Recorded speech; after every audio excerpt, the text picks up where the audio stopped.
الحمدللہ والصلاة والسلام علی رسول اللہ وعلی آلہ وصحبہ وموالہ۔ محترم بھائیو، السلام علیکم ورحمۃ اللہ وبرکاتہ۔ آج کی آسائش بھری دنیا میں جب کہ ایک انسان مال کے چکر میں لگا ہوا ہے، جب کہ ایک انسان دنیا کمانے کے لیے 24 گھنٹہ محنت کر رہا ہے، ضرورت ہے کہ ہم اللہ والوں کی زندگی کا مطالعہ کریں کہ کیسے انہوں نے دنیا سے بے رغبتی اختیار کی۔ ہمارے آئیڈیل محمد الرسول اللہ صلی اللہ علیہ وسلم کی زندگی کے بارے میں جانیں کہ کیسے انہوں نے دنیا کے معاملے میں زہد اختیار کیا، تاکہ دنیا کی جو چاہت ہے دل سے کم ہو، یہ سمجھتے ہوئے کہ دنیا کمانا کوئی عیب کی بات نہیں ہے۔ خود ہمارے حبیب نے بیان فرمایا، نعم المال الصالح للرجل الصالح، کہ پاک مال نیک انسان کے لیے کیا ہی بہتر ہے۔ لیکن دنیا میں اس قدر مشغول ہو جانا کہ آخرت اثر انداز ہونے لگے، یہ عیب کی بات ہوتی ہے۔ اسی لیے اللہ نے کہا، الہاکم التکاثر حتی زرتم المقابر، تمہیں زیادہ سے زیادہ مال کی چاہت نے غافل رکھا یہاں تک کہ قبروں کی زیارت کر بیٹھے۔ تو یہ صورتحال نہیں ہونی چاہیے بہرحال ایک مسلمان کی۔ اسی لیے اللہ تعالیٰ نے سورہ طٰہٰ میں اپنے نبی کو خطاب کرتے ہوئے کہا، وَلَا تَمُدَّنَّ عَيْنَيْكَ إِلَىٰ مَا مَتَّعْنَا بِهِ أَزْوَاجًا مِّنْهُمْ زَهْرَةَ الْحَيَاةِ الدُّنْيَا لِنَفْتِنَهُمْ فِيهِ، ہم نے ان لوگوں کو دنیا کی جو آسائشیں دے رکھی ہیں ان کی طرف آپ اپنی نظریں مت دوڑائیں۔ لِنَفْتِنَهُمْ فِيهِ، ہم نے ان کو یہ جو آسائش دے رکھی ہے اس لیے دے رکھی ہے تاکہ اس کے ذریعہ ان کو آزمائیں۔ وَرِزْقُ رَبِّكَ خَيْرٌ وَأَبْقَىٰ، اور اللہ تعالیٰ نے آپ کو جو دیا ہے وہ بہتر ہے اور باقی رہنے والا ہے۔ تو یاد رکھیں، مال کا حاصل ہونا، نعمتوں کا ملنا، یہ اس بات کی دلیل نہیں ہوتی قطعاً کہ اللہ تعالی ہم سے راضی ہے۔ اَيَحْسَبُونَ أَنَّمَا نُمِدُّهُم بِهِ مِن مَالٍ وَبَنِينَ نُسَارِعُ لَهُمْ فِي الْخَيْرَاتِ بَل لَّا يَشْعُرُونَ، یہ سمجھتے ہیں کہ ہم ان کو جو زیادہ سے زیادہ مال دے رہے ہیں، اولاد میں افزائش کر رہے ہیں، تو اس کے ذریعہ ہم بھلائی پہنچانے میں جلدی کر رہے ہیں ان تک، بل لا یشعرون، بلکہ وہ سمجھتے نہیں ہیں۔ تو اللہ کے نبی صلی اللہ علیہ وسلم کے اسوہ کو جب ہم جانتے ہیں تو پتہ چلتا ہے کہ واقعی جس شکل میں اللہ رب العالمین نے اس دنیا کو رکھا ہے ویسے ہی ہمارے حبیب نے اس دنیا کو سمجھا تھا۔ اسی لیے اللہ کے نبی صلی اللہ علیہ وسلم نے سب سے پہلے دعا کی تھی، اللہم اجعل رزق آل محمد قوتا، کہ اے اللہ آل محمد کی روزی ایسی عطا فرما جس سے جسم کا رشتہ باقی رہے، بس اس حد تک روزی عطا فرما۔ اور اللہ کے نبی صلی اللہ علیہ وسلم نے باضابطہ اپنے عمل سے اس کو ثابت کیا۔ صحیح بخاری کی روایت ہے، حضرت ابو ذر رضی اللہ تعالیٰ عنہ بیان فرماتے ہیں کہ میں نبی اکرم صلی اللہ علیہ وسلم کے ساتھ مدینہ کے ایک پتھریلے علاقے سے گزر رہا تھا کہ اللہ کے نبی صلی اللہ علیہ وسلم نے ہم سے کہا کہ اے ابو ذر، میں نے کہا میں حاضر ہوں اے اللہ کے رسول۔ آپ نے فرمایا کہ مجھے یہ بات خوش نہیں کرتی کہ میرے پاس اس احد پہاڑ کے برابر بھی سونا ہو اور 3 دن تک میرے پاس وہ رہ جائے، سوائے اس کے کہ میں اس میں سے اتنی رقم رکھ لوں جس سے اپنے قرض کی ادائیگی کر سکوں، تو اللہ کے نبی صلی اللہ علیہ وسلم کی یہ کیفیت تھی کہ کہا کہ اگر میرے پاس احد پہاڑ کے برابر بھی سونا ہوتا تو میں سب کے سب کو اللہ کے راستے میں 3 دن کہ اندر اندر خرچ کر دیتا، بس اتنا باقی رکھتا جس سے اپنے قرض کی ادائیگی کر سکوں۔ اللہ کے نبی صلی اللہ علیہ وسلم کا کھانا کیا ہوتا تھا، کیا کیفیت ہوتی تھی اللہ کے نبی صلی اللہ علیہ وسلم کے کھانے کی؟ صحیح بخاری اور صحیح مسلم کی روایت ہے، حضرت عائشہ صدیقہ رضی اللہ تعالی عنہا بیان فرماتی ہیں کہ اللہ کے رسول صلی اللہ علیہ وسلم کے گھر والوں نے جب سے آپ مدینہ تشریف لائے 3 دن تک برابر گیہوں کی روٹی پیٹ بھر کر نہیں کھائی، یہاں تک کہ آپ وفات پا گئے۔ یعنی جب مکہ سے ہجرت کر کے مدینہ تشریف لاتے ہیں تو 3 دن ایسا کوئی گزرا نہیں 10 سال کے اندر کہ اللہ کے نبی صلی اللہ علیہ وسلم کے گھر والے برابر 3 دن تک گیہوں کی روٹی سے کم سیراب ہوئے ہوں۔ کبھی مل رہا ہے، کبھی نہیں مل رہا ہے، کبھی بھوکے سو رہے ہیں، کبھی ایسا ہوتا کہ کچھ نہیں پاتے تھے تو بھوکے سو جاتے تھے، حالانکہ آپ مدینہ کے سردار تھے، مسلمانوں کے لیڈر تھے، اگر آپ حکم دیتے تو ساری نعمت آپ کے قدموں تلے آ جاتی، بلکہ اگر رب سے صرف فرمائش کرتے تو احد پہاڑ کو سونے کا پہاڑ بنا دیا جاتا، لیکن آپ نے چاہا نہیں کہ نعمتیں ملیں۔ کیوں؟ اس لیے کہ یہ نعمتیں آزمائش کا ذریعہ بھی بنتی ہیں۔ صحیح بخاری اور صحیح مسلم میں حضرت عائشہ صدیقہ رضی اللہ تعالی عنہا سے مروی ہے، کہتی ہیں کہ ما شبع آل محمد صلی اللہ علیہ وسلم من خبز شعیر یومین متتابعین حتی قبض۔ اللہ کے نبی صلی اللہ علیہ وسلم کے پریوار کے لوگ 2 دن لگاتار جو کی روٹی سے سیراب نہیں ہوئے، یہاں تک کہ اللہ کے نبی صلی اللہ علیہ وسلم دنیا سے وفات پا گئے۔ یعنی اللہ کے نبی صلی اللہ علیہ وسلم کے دنیا سے وفات پانے تک کوئی ایسا دن نہیں گزرا کہ جس میں اللہ کے نبی صلی اللہ علیہ وسلم کے گھر والے 2 دن لگاتار جو کی روٹی سے سیراب ہوئے ہوں۔ ایک دن ملتا تھا تو ایک دن نہیں ملتا تھا، بلکہ صحیح بخاری اور صحیح مسلم ہی میں روایت آئی ہے، حضرت عروہ جو حضرت عائشہ صدیقہ رضی اللہ تعالی عنہا کے بھانجے تھے، ان سے بات کرتے ہوئے ایک دن اللہ کے نبی صلی اللہ علیہ وسلم کی بیوی حضرت عائشہ رضی اللہ تعالی عنہا نے کہا تھا کہ اے بھتیجے، ہمارے اوپر چاند نکلتا، پھر چاند نکل جاتا اور پھر چاند نکل جاتا، یعنی 3 چاند نکل جاتا 2 مہینے کے اندر، اور ان 2 مہینوں میں گھر میں چولہے نہیں جلتے تھے۔ تو عروہ نے پوچھا کہ پھر کیسے گزر بسر ہوتا تھا آپ لوگوں کا؟ تو انہوں نے کہا کہ 2 سیاہ چیزوں یعنی کھجور اور پانی پر گزر ہوتا تھا۔ یہ الگ بات ہے کہ اللہ کے نبی صلی اللہ علیہ وسلم کے آس پاس میں کچھ انصار تھے جن کے پاس جانور تھے، تو دودھ وغیرہ دوہ کر کے اللہ کے نبی صلی اللہ علیہ وسلم کو ہدیہ کے طور پر بھیج دیا کرتے تھے، تو اس میں سے اللہ کے نبی صلی اللہ علیہ وسلم مجھے بھی پلا دیا کرتے تھے۔ یہ کیفیت تھی اللہ کے نبی صلی اللہ علیہ وسلم کے گھر کی، جو ہم سب کے سردار تھے اور ساری کائنات کے سردار تھے۔ صحیح بخاری ہی کی روایت ہے، حضرت ابو ہریرہ رضی اللہ تعالی عنہ ایسے لوگوں کے پاس سے گزرتے ہیں جنہوں نے بھنی ہوئی بکری بنائی ہوئی تھی، تو حضرت ابو ہریرہ رضی اللہ تعالی عنہ کو انہوں نے دعوت دیا کہ آئیے، تشریف لائیے اور بھنی ہوئی بکری تناول فرمائیے۔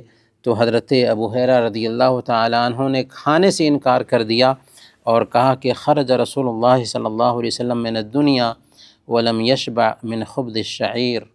اللہ کے نبی صلی اللہ علیہ وسلم دنیا سے چلے گئے، لیکن کبھی بھی ایسا نہیں ہوا کہ جو کی روٹی سے آپ سیراب ہوئے ہوں اور میں تمہارے ساتھ بھنی ہوئی بکری کھاؤں، اور اس طریقے سے ان کے ساتھ بھنی ہوئی بکری کھانے سے انکار کر دیا۔ اس کا مطلب یہ نہیں ہے کہ اسلام ہمیں ان نعمتوں سے منع کرتا ہے، بلکہ اللہ کے نبی صلی اللہ علیہ وسلم کے اسوہ کو قدم قدم پر اپنانے والے صحابہ تھے، جو جائز چیزوں سے بھی اپنے آپ کو روکتے تھے کہ اللہ کے نبی صلی اللہ علیہ وسلم کا جو اسوہ تھا اس اسوہ کے مطابق ہم اپنے آپ کو ڈھال کر رکھیں۔ حضرت مغیرہ بن شعبہ رضی اللہ تعالیٰ عنہ صحیح مسلم کی روایت کے مطابق بیان فرماتے ہیں کہ میں نے تمہارے نبی کو اس حال میں دیکھا کہ ردی کھجور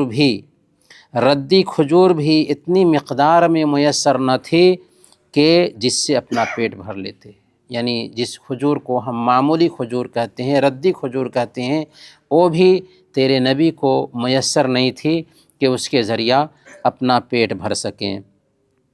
مسند احمد کی روایت ہے، حضرت انس رضی اللہ تعالی عنہ بیان کرتے ہیں کہ حضرت فاطمہ رضی اللہ تعالی عنہا جو اللہ کے نبی صلی اللہ علیہ وسلم کی بیٹی تھیں، نبی پاک صلی اللہ علیہ وسلم کو جو کی روٹی کا ایک ٹکڑا لا کر کے پیش کرتی ہیں۔ انہوں نے اپنے گھر میں جو کی روٹی بنایا تھا، اس کا ایک حصہ اللہ کے نبی صلی اللہ علیہ وسلم کو لا کر کے پیش کرتی ہیں۔ اللہ کے نبی صلی اللہ علیہ وسلم اسے اپنے ہاتھ میں لیتے ہیں اور کہتے ہیں کہ تمہارے بابا نے 3 دن کے بعد کھانا کھایا ہے۔ تو وہ جو کی روٹی 3 دن کے بعد اللہ کے نبی صلی اللہ علیہ وسلم کو میسر ہو رہی ہے۔ سنن ترمذی کی روایت ہے، حضرت ابن عباس رضی اللہ تعالی عنہ بیان فرماتے ہیں کہ رسول اللہ صلی اللہ علیہ وسلم کئی دن یوں ہی لگاتار بھوکے گزار دیتے تھے اور آپ کے گھر والوں کو رات کا کھانا میسر نہیں ہوتا تھا۔ آپ کی اکثر روٹی اگر ہوتی بھی تھی تو جو کی روٹی ہوتی تھی۔ صحیح بخاری اور صحیح مسلم کی روایت ہے، حضرت عائشہ صدیقہ رضی اللہ تعالی عنہ اللہ کے نبی صلی اللہ علیہ وسلم کے بارے میں بیان فرماتی ہیں کہ اللہ کے نبی صلی اللہ علیہ وسلم وفات پائے تو آپ کی زرہ مبارک ایک یہودی کے پاس تھی۔ کیوں تھی؟ اس لیے کہ آپ نے ایک یہودی سے 30 سا اناج کے بدلے میں وہ زرہ گروی پہ رکھی تھی۔ صحیح مسلم کی روایت ہے، ایک دن اللہ کے نبی صلی اللہ علیہ وسلم گھر سے نکلے، بھوک سے نڈھال تھے۔ ابو بکر اور عمر رضی اللہ عنہما دونوں نکلے تھے، دونوں کو بھی بھوک لگی ہوئی تھی۔ اللہ کے نبی صلی اللہ علیہ وسلم نے ابو بکر اور عمر رضی اللہ عنہما کے چہرے سے پہچان لیا کہ یہ دونوں بھی بھوک سے ہیں، چنانچہ ابو بکر اور عمر رضی اللہ عنہما سے کہا کہ چلو ہمارے ساتھ چلو۔ چنانچہ اللہ کے نبی صلی اللہ علیہ وسلم ابو بکر رضی اللہ تعالی عنہ اور عمر فاروق رضی اللہ تعالی عنہ تینوں ایک انصاری کے گھر جاتے ہیں۔ اس وقت انصاری صحابی وہاں پر نہیں تھے۔ ان کی بیوی نے دیکھا کہ اللہ کے نبی صلی اللہ علیہ وسلم آئے ہیں اور ابو بکر اور عمر ہمارے گھر میں تشریف لائے ہیں، تو خوشی سے پھولے نہیں سمائیں۔ پوچھا کہ کہاں گئے تمہارے شوہر؟ تو انہوں نے کہا کہ میٹھا پانی لانے کے لیے گئے ہیں۔ اسی وقت فوراً وہ اپنے گھر تشریف لاتے ہیں تو اللہ کے نبی صلی اللہ علیہ وسلم کو کھجور کا ایک خوشہ پیش کرتے ہیں۔ حضرت ابوبکر، حضرت عمر اور محمد رسول اللہ صلی اللہ علیہ وسلم اس کھجور میں سے کھا رہے تھے، یہاں تک کہ انہوں نے چھری لی اور ایک بکری ذبح کیا اور پھر جو کی روٹی بنائی، گوشت بنایا اور اللہ کے نبی صلی اللہ علیہ وسلم ابو بکر اور عمر رضی اللہ عنہما کی خدمت میں پیش کی۔ اللہ کے نبی صلی اللہ علیہ وسلم نے اسے تناول فرمایا۔ گھر سے نکلے تھے تو بھوک سے نڈھال تھے، جب تناول فرما لیا تو اللہ کے نبی صلی اللہ علیہ وسلم نے کیا فرمایا؟ والذی نفسی بیدہ لتسألن عن ھذا النعیم یوم القیامہ۔ قسم ہے اس ذات کی جس کے ہاتھ میں میری جان ہے، تم اس نعمت کے بارے میں کل قیامت کے دن پوچھے جاؤ گے۔ ہم گھر سے نکلے تھے تو بھوک سے نڈھال تھے، لیکن اللہ تعالیٰ نے ہمیں کھلایا اور پلایا۔ ہم غور کریں کہ اللہ تعالیٰ نے ابھی ہمیں کتنی ساری نعمتیں دے رکھی ہیں جن سے ہم مالا مال ہیں، اور اللہ کا شکر ہے کہ کویت جیسی دھرتی پر ہم کام کر رہے ہیں، برسر روزگار ہیں، ہمارے بچے ہیں، خوشحال زندگی گزار رہے ہیں۔ تو جو نعمتیں ملتی ہیں ان نعمتوں کی قدر کرنی چاہیے، کیونکہ نعمتوں کے بارے میں کل قیامت کے دن ہم سے پوچھا جانے والا ہے۔ ثم لتسألن یومئذ عن النعیم۔ اللہ تعالیٰ فرماتا ہے کہ کل قیامت کے دن نعمتوں کے بارے میں تم پوچھے جاؤ گے۔ نعمتیں ملتی ہیں تو نعمتوں کی ناقدری نہیں ہونی چاہیے، اور اس کے ساتھ ساتھ رب کی شکر گزاری ہونی چاہیے۔ اگر اللہ تعالیٰ نے ہمیں خوشحال رکھا ہے اور خوشحالی میں بھی رب کی نافرمانی کر رہے ہیں تو یہ بہت بڑی نمک حرامی ہوگی، اور اس کا انجام بھی بھگتنے کے لیے ہمیں تیار رہنا چاہیے۔ اللہ کے نبی صلی اللہ علیہ وسلم کے گھر کا دیدار کیجئے کہ کیا گھر تھا۔ اللہ کے نبی صلی اللہ علیہ وسلم مسجد نبوی کے کونے میں اپنا گھر بنواتے ہیں، اپنی بیویوں کے لیے گھر بناتے ہیں۔ گھر کا سائز ایسا ہے، حضرت عائشہ صدیقہ رضی اللہ تعالی عنہ بیان فرماتی ہیں کہ میں اس گھر میں سوئی ہوتی تھی، اور اللہ کے نبی صلی اللہ علیہ وسلم قبلہ کی طرف نماز پڑھنے کے لیے کھڑے ہوتے تھے تو آپ کے لیے سجدہ کرنے کا موقع نہیں ہوتا تھا۔ میں اپنا پیر سمیٹ لیتی تو آپ سجدہ کرتے تھے، پھر پیر پھیلا لیتی، اور پھر جب سجدہ کرنے کی نوبت آتی تو میں پیر سمیٹ لیتی تھی۔ اتنا تنگ گھر تھا اللہ کے نبی صلی اللہ علیہ وسلم کا۔ کیوں؟ اس لیے کہ اللہ کے نبی صلی اللہ علیہ وسلم دنیا سے مطلب نہیں رکھنا چاہتے تھے۔ اللہ کے نبی صلی اللہ علیہ وسلم کا لباس کیسا تھا؟ حضرت ابو موسیٰ اشعری رضی اللہ تعالی عنہ بیان فرماتے ہیں کہ حضرت عائشہ صدیقہ رضی اللہ تعالی عنہا نے ہمیں ایک چادر اور ایک موٹی چادر دکھلائی اور فرمایا کہ قبض رسول اللہ صلی اللہ علیہ وسلم فی ہذین، ایک چادر جس کو آپ اوپر میں اوڑھتے تھے، اور ایک چادر ازار کے طور پر جسے آپ پہنتے تھے۔ دونوں چادریں دکھلائیں اور کہا کہ یہی پرانی چادر ہے جس میں اللہ کے نبی صلی اللہ علیہ وسلم وفات پاتے ہیں۔ اللہ کے نبی صلی اللہ علیہ وسلم کس بستر پر سوتے تھے، بستر کی کیفیت کیا تھی؟ صحیح بخاری میں حضرت عائشہ صدیقہ رضی اللہ تعالی عنہ بیان فرماتی ہیں کہ رسول اللہ صلی اللہ علیہ وسلم کا بستر چمڑے کا تھا، کھال کا تھا، جس میں کھجور کے درخت کی پتلی جو چھالیں ہوتی ہیں وہ چھال بھری ہوئی تھی۔ حضرت حفصہ رضی اللہ تعالی عنہ جو اللہ کے نبی صلی اللہ علیہ وسلم کی دوسری بیوی ہے، کسی نے ان سے پوچھا کہ پیارے نبی صلی اللہ علیہ وسلم کے گھر میں آپ کا بستر کیسا تھا؟ تو انہوں نے کہا کہ ایک ٹاٹ تھا جسے دوہرا کر کے اللہ کے نبی صلی اللہ علیہ وسلم کے نیچے بچھا دیتی تھی۔ ایک مرتبہ ہمیں خیال آیا کہ اللہ کے نبی صلی اللہ علیہ وسلم کے لیے اسی ٹاٹ کو چوہر کر دیں، چوبارہ کر کے بچھا دیں، تو ہم نے اسی ٹاٹ کو چوبارہ کر کے بچھا دیا تو اللہ کے نبی صلی اللہ علیہ وسلم کو اس رات نیند آ گئی، اور آپ نے کہا کہ ایسا مت کرو، اس نرمی نے آج مجھے آرام نہیں دیا۔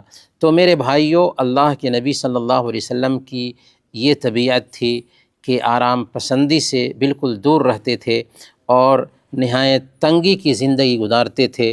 حضرت ابن مسعود رضی اللہ تعالی عنہ بیان فرماتے ہیں کہ ایک دن آپ صلی اللہ علیہ وسلم چٹائی پر سوئے ہوئے تھے۔ چٹائی سے جب اٹھتے ہیں تو آپ کے پہلو مبارک پر نشانات بن گئے تھے چٹائی کے۔ تو ہم نے اللہ کے نبی صلی اللہ علیہ وسلم سے گزارش کی کہ اے ہمارے حبیب، ہم آپ کے لیے توشک بنا دیتے ہیں جس پہ آپ آرام فرمائیں گے۔ تو آپ صلی اللہ علیہ وسلم نے فرمایا مالی ولی دنیا، آخر ہمیں دنیا سے کیا مطلب؟ ما انا فی الدنیا الا کراکب استظل تحت شجرۃ ثم راح وترکھا، میری مثال تو اس سوار کے جیسے ہے جو سواری سے اترتا ہے، کسی درخت کے نیچے کچھ دیر کے لیے آرام کرتا ہے، پھر چلتا بنتا ہے۔ اللہ کے نبی صلی اللہ علیہ وسلم نے دنیا کی مثال یہی بیان فرمائیں کہ ایک مسافر ہے جو کچھ دیر کے لیے درخت کے سائے تلے آرام فرماتا ہے اور پھر چلتا بنتا ہے۔ اگر اس دنیا سے ایک انسان اس قدر جی لگائے کہ دنیا ہی کو سب کچھ سمجھ لے تو یہ خطرے کی گھنٹی ہوگی۔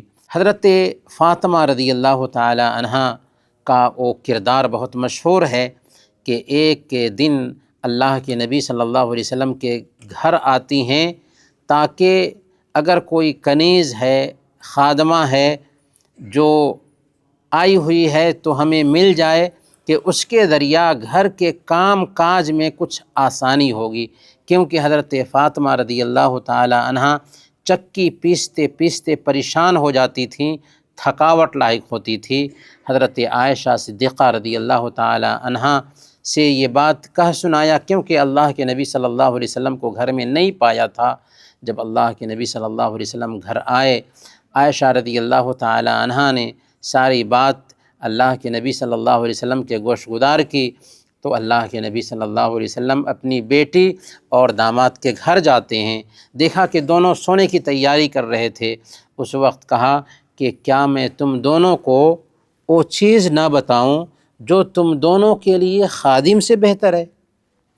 آپ تو مدینہ کے تاجدار ہیں، آپ خادم دے دیتے، کچھ بھی فرق نہیں پڑنے والا تھا، اور وہ تو آپ کی بیٹی آرام کرتی، لیکن آپ چاہتے تھے کہ اپنے بچوں کو بھی ویسی ہی تربیت دیں کہ دنیا سے بے رغبتی ہو اور جانفشانی کی، محنت کرنے کی عادت پڑے۔